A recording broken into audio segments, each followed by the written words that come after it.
Hey, what's up guys? And today we're going to be talking about some massive changes coming to Diablo 4 before even Season 1 starts. But first, I wanted to let you know that lately I've been getting a bunch of blue screens of death and I had to reinstall Windows, so I'm sorry if you haven't heard from me lately. But the giveaway is still going on for a few more days. If you are interested in a Diablo 4 Collector's Edition box, I'm giving two away, link in the description on how to enter. Today we're going to be talking about some huge changes coming to Diablo 4, and these changes frankly have me very excited. First of all, Rod Ferguson himself said that there will be multiple expansion packs to Diablo 4. Now this is really exciting to me. Like, one expansion pack is like, okay, that's normal, it's expected, but he said multiple expansion packs. It seems like Diablo 4 is going to be for the long haul. I mean, there's probably going to be tons of updates, and by the time we're years later, we're probably not even going to remember what it was like on launch because of all the changes that the game is going to go through. So this gets me really excited. I think it's going to be a really fun time just playing Diablo 4 over the long term and just enjoying all the different phases, seasons, updates that have to come with that. And with that, they actually announced a bunch of new things. For instance, we just learned that we're going to get more XP from Nightmare Dungeons. Nightmare Dungeons are pretty much what everyone is using to level nowadays. It's basically like a normal dungeon, but much harder. There's like affixes for the dungeons themselves, like a little glowy thing that follows you around and occasionally creates a bubble you have to stand in so it doesn't electrocute you for half your health. But Nightmare Dungeons, they're going to give you more XP, and they want to make it actually the most efficient way to level your character, and so they actually are going to also make it so you can teleport from one Nightmare Dungeon to the next once you're done using the glyph sigils. If you haven't done a Nightmare Dungeon yet, basically what happens at the very end is that you're going to have a glyph sigil kind of appear on the ground where you can upgrade all of your glyphs. I guess it's like an altar, like a glyph altar, and basically it gives you protective bubble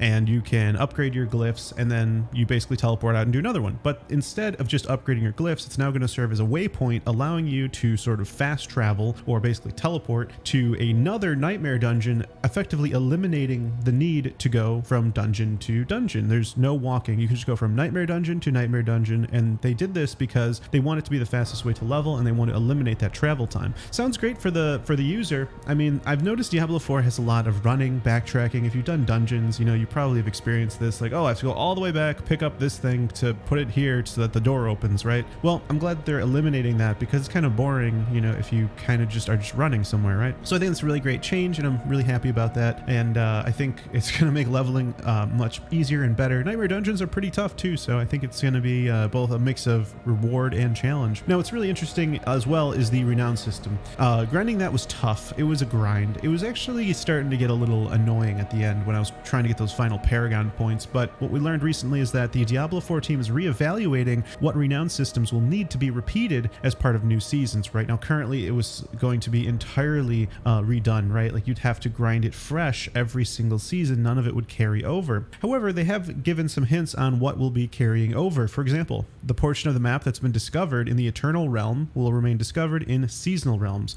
The Eternal Realm is basically what we're playing on right now, and as seasons come out, those are called the Seasonal Realms. And we also know that the Eternal Realm is going to be getting those seasonal additions permanently. So the Eternal Realm is going to get pretty crazy right over time. Now, the renown associated with those explorable areas will also be rewarded automatically to new characters. So you do get like 5 renown, I believe, every time you discover like a part of the map. And so basically, if you just discover the entire map in the Eternal Realm, every seasonal character is going to start with, a good decent chunk of renown based on the map that you discovered back in the Eternal Realm. So that's good to know. There's already some renown that's going to be carrying over. You're not exactly starting completely fresh, which I like. Now, a big update that they told us about was that, similar to that, altars of Lilith that have been previously discovered will remain discovered on future characters, and the renown associated with these altars will also be earned automatically for all new characters. This is a relief. I'm really happy about that because, going out of your way and collecting all the altars of Lilith are, it's kind of a chore as well. It's not, and by the way, they're definitely not something you just find. Like, you'll find a few, right, as you play, but there's a lot that are pretty decently hidden very well. And so I'm glad they're doing this. It's fun to go gather them once, but to do it every season, I couldn't see that being fun, right? And now what's really, really cool also about things that carry over is that they told us that we're going to be keeping all capital city waypoints, but all waypoints will be visible. So this is exciting because you can basically, when you're ready to go to a different zone, it's very easy to just go to that zone's capital, and then you even know where all the rest of the waypoints are, of course, because the whole map is shown if you've done it before, and you can go and get those waypoints as well very, very easily. So that's a really nice upgrade, nice change, because I think it's going to save you a lot of time to be able to get those waypoints again fast. addressed. Now, there were some bugs that they addressed during this like developer campfire. They said druids will have their loot tables fixed so that they see more unique drops that are intended for their class. This issue will be resolved before season 1. Now, as someone who mains a druid, I definitely agree. I saw tons of like butcher's cleavers and like things that, yeah, it was like, where is my Tempest Roar, you know? But I think this is going to be great. I didn't realize it was a bug. I thought it was just unlucky, but you know, for all the druids out there, worry not. It sounds like they're going to resolve that and we can get more Insatiable Furies, Tempest Roars, and Mad Wolf Glee for our Earth and whatever build you might be running. Now, also related to that item bug, it did mention that World Boss caches in World Tier 4 have required players to be level 80 in order to open, and this is going to be changed as part of the upcoming patch so that players will be able to open their earned caches. This is very interesting because basically a massive patch coming. They actually said they're probably going to take the servers down. Now, if a player has the Scroll of Escape in their inventory when they disconnect, the game will consume the scroll and safely teleport the player to town. This change is planned for Season 2. Now, that is a very long way away. Now, we know that Season 1 is going to come in mid to late July, which is about a month in a bit, right? But we have no idea when Season 2 is going to happen, and that's primarily because, you know, earlier, I think in a previous video, I mentioned how the developers are kind of behind when it comes to their release schedule, right? Like before Diablo 4 was released, they were working on Season 1. And so now they're also working on Season 2. And so that's when this change is going to roll out. And so there's this delay, right? You know, they can hotfix things like balance and stuff, but for something like this, it sounds like the development cycle, they're just going to have to be able to fit this into Season 2. So that's not going to happen for a while. Keep that in mind. If you get disconnected, you're still in trouble. Try not to get disconnected. When Season 2 rolls around, then you'll be a little more safe. Also, what's interesting is that necro skill visibility issues are going to be addressed, and they said potentially there's going to be some necromancer buffs. Now, if you looked online at armory.io, you can actually see the distribution of how many players are playing each class. Believe it or not, the least played class is the necromancer. It's actually, I think the order is like sorcerer, barbarian, and then it's like a tie between druid and rogue, and then in dead last you just have the necromancer. So it's kind of interesting that necromancer is the least played class. Not too surprised that sorceress is the most played, but necro buffs possible. It sounds like people kind of figured out the necro wasn't as strong as everyone thought, but we'll see. Changes are going to also be made to how resistances are adjusted in higher world tiers. This change is intended to make resistance stats more desirable. This change is planned for Season 2, again, really way out there. The team has acknowledged that resistances have been weaker compared to other damage mitigation stats, and they want resistances to feel more significant. Absolutely. You know, I've found that, you know, when I look at my druid itemization, I'm putting skulls in my jewelry for that bonus armor,